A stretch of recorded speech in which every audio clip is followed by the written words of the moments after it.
Alright, so the summer sale dropped today, and in this video I'm gonna go over my top picks for this sale. Starting off, we have the Leopard 2A4 Panzer Battalion. This is an obvious choice. This is an excellent tank to start off your 10.3 lineup with. I recommend picking this one up if you have experience playing high tier before, because otherwise it's going to be a pain, and especially if you don't have a lineup, it's going to be very annoying. Either way, this is essentially a Leopard 2A4, but with a camo net on it and added premium bonuses. It gets access to the standard DM23, DM13, and DM12, of course. It has the famous ready rack in the turret and then the hull ammo storage. It also gets two MG3s that are 7.62 caliber. Now, this is a very good choice. The Leopard 2A4 is an absolute excellent tank, and it essentially exceeds at everything in 10.3. It has good mobility, a good gun, good optics, and mostly good survivability. Moving on to my next pick is going to be the Mirage F1C 200. This is a Mirage F1C, which is just an absolute beast at everything it does. This thing comes equipped with a whole bunch of ordnance. It gets access to 250 kilo bombs, 400 kilo bombs, 500 pound Mark 82s, 1000 pound Mark 83s, 2000 pound Mark 84s, unguided rockets, and then of course the absolute beast that is the R550 Magic 2 and the Matra Super 530F. This plane is a beast for its rating. It sits at 11.3 in realistic and is an excellent choice if you want to grind realistic for France, or if you want to have something to complement your top tier lineup. I definitely recommend picking this one up. Moving on, we have the Su-25K. Now, the Su-25 is an infamous and famous plane in all aspects. It is a very good light attack aircraft that can carry a whole bunch of different ordnance. So starting off, obviously you have a lot of unguided munitions, but probably the best munition that you're going to carry is either the S-25 rockets or the KH-29 missiles. These things pack a massive punch and are useful for knocking out stuff in ground realistic. It also gets access to R60 MKs, which is very nice. This thing sits at 10.0 in the Russian lineup, so it's perfect if you want to beef up that very strong 10.0/10.3 lineup. It is just a really survivable aircraft too in general. The main downside being it doesn't have afterburner and it is quite sluggish. The Su-25 is an absolute boat when it comes to flight performance, but other than that, it is a very solid aircraft and a good choice overall. Moving on, we have the M1 KVT. Now, the M1 KVT, or the Krasnovian variant tank, is essentially an OP4 mod to the M1 used to simulate OP4 tanks in exercises. Now, this is actually supposed to be an M1A1, but for some reason in-game it is the M1. So it gets the standard 105mm, the Gen 1 thermals, yada. It gets access to the M735 and the M774 APFSDs. It also gets HESH and heat. Now, because this is an M1 Abrams, it is very survivable. You have good protection all around. Obviously, you have the standard weak spots, the driver's port and the lower plate. But other than that, it is a standard tank, especially if you run it without the OP4 package. It makes for a very good pick. It also sits at a battle rating of 10.3 like the other Abrams, so this makes it very good for that 10.3 lineup. Moving on, we have the T55 AM1. Now, the T55 AM1 is a very decent tank, I will say. It's not excellent, but it's a very good tank. It sits at a rating of 8.7 and is essentially a T55 with added composite armor and extra stuff. It gets access to laser rangefinder and night vision, of course, as a stabilizer as well. It can fire 9 M117 ATGMs, but it also gets access to the 3BM25, which is a half-decent round for this rating. It will punch through essentially everything you face. Now, the main reason I chose this is because the turret armor is super trolly. You will notice people shooting you in the turret and they ricochet essentially every single time. I do recommend picking this thing up because it is quite nice. If you have a 8.7 lineup, I would say this makes for a good complement.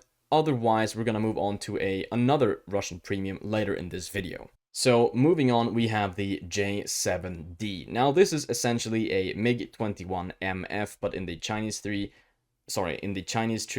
It gets access to PL2s, PL5s, and PL7s, which are absolutely insane air-to-air missiles. This thing sits at 11.0, which makes it slightly better than the MiG-21 MF, considering that the PL7 and the PL5s perform extremely well in-game. It also has access to some unguided rockets and bombs, but that's not really worth noting. The main reason I recommend this plane is because it performs quite well, and it is a MiG-21. What else can I say? The MiG-21 is an absolutely excellent plane. The only downside is that it sits at 11.0, which is quite high in my opinion.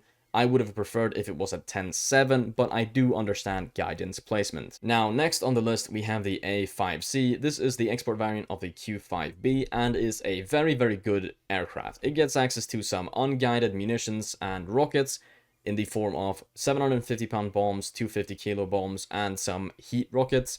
It also gets access to R550s, which is quite interesting considering this is placed at 10.0. So this is very good for both air and ground, the main downside being it only gets 2 air-to-airs, so I would recommend taking this into ground battles instead. Now moving on, we have the Type 16 FPS. Now recently, or I should say fairly recently, the Type 16 alongside every other 105 vehicle in game got nerfed.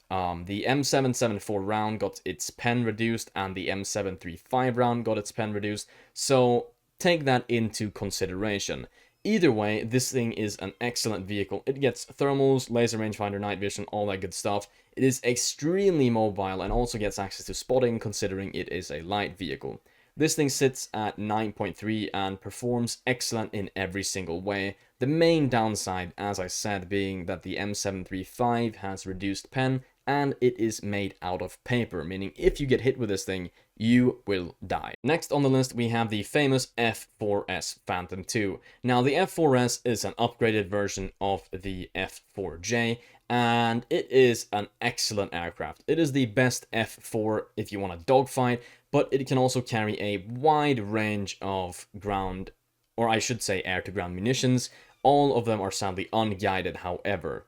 It gets access to 250 pounds all the way up to 1,000-pound unguided bombs. Then it gets FFAR Mighty Mouse and also Zuni rockets. It also gets access to AIM-7Fs and AIM-9Hs. Now, this configuration can either be 4 AIM-7s and 4 AIM-9s, or 6 AIM-7s but no AIM-9s. I would say this plane is absolutely excellent. The main downside being it sits at 11.3, meaning you can get into up tiers and face Fox 3 capable aircrafts, but this thing is an absolute beast. Now keep in mind, it is an F4S, so it is quite heavy, but to make up for that weight, it has excellent thrust, and I would definitely recommend picking this thing up. It has helped me grind through all the American tree, and I really do like this plane. It also gets a head-mounted display, which is very nice. Moving on through the list, we have the famous CV90-105 XC8.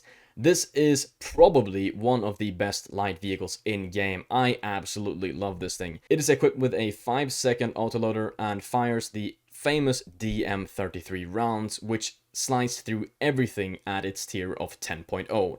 It also gets access to Gen 3 thermals for the commander and gunner, and has excellent optics for both commander and gunner. This thing is fast and mobile and absolutely deadly. The only drawback of this thing being that it is made out of paper. Essentially, like with any other light vehicle, if you get hit in this thing, you are going to die. This thing does, however, get spall liner, which helps with survivability quite a bit. Moving on to the last vehicle on the list, we have the infamous T-72AV Terms. This is probably one of the most famous premium vehicles in-game. It was added a while back and wreaked absolute chaos when it was at a much lower battle rating than it is now. This thing gets access to Gen 2 thermals for the gunner and commander. It also gets access to 3BM42, which is very nice. It is decently survivable considering it is a T-72AV slapped on with a bunch of ERA, meaning that will defeat most heat munitions and ATGMs fired at this tier. The drawback is that it is a T-72. Now, that thing is very, very sluggish and has poor mobility. It also has no reverse gear, so you're going to be driving forward in this thing only. I will say though, being at 10.0, this is an absolute beast of a tank and a perfect pick if you want to complement that very, very strong 10.3 lineup. So those are my top suggestions for this sale. If you guys want to know my opinion on any other vehicle that I didn't cover, make sure to shoot me a message or leave a comment down below and I'll gladly answer it when I can. I hope you guys enjoyed the video and found it informative, and I'll see you guys in the next one. Until then, take care.